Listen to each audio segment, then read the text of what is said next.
In today's video, I'm going to teach you how to drip content on Teachable. Drip content is a simple way to release parts of your course on a schedule, so students only gain access when you intend.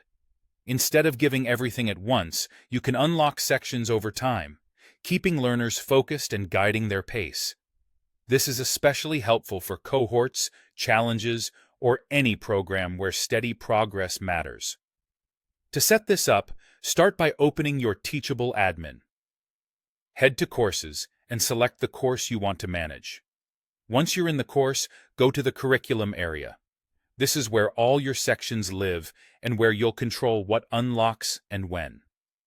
In the list of sections, find the one you want to schedule and click Drip on that specific section.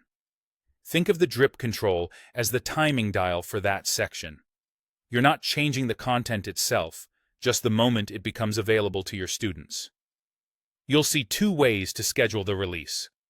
The first option is to set a specific calendar date. Choose specific date, pick the exact day on the calendar when you want this section to unlock, and click Save.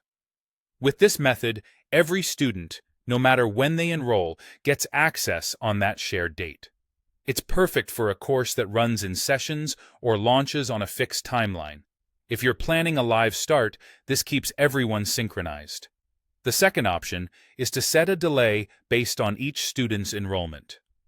Choose days after enrollment, enter the number of days after someone joins the course when this section should unlock, and click Save.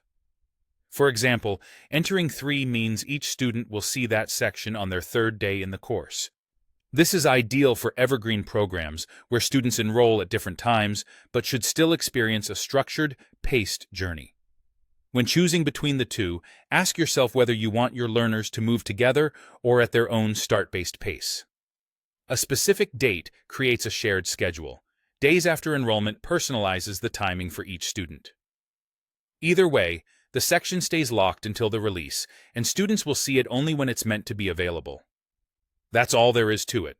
Open your course, go to Curriculum, click Drip on the section you want, pick either a specific date or days after enrollment, and save. With a thoughtful drip plan, you can keep learners engaged, reduce overwhelm, and guide them through your material exactly as you designed.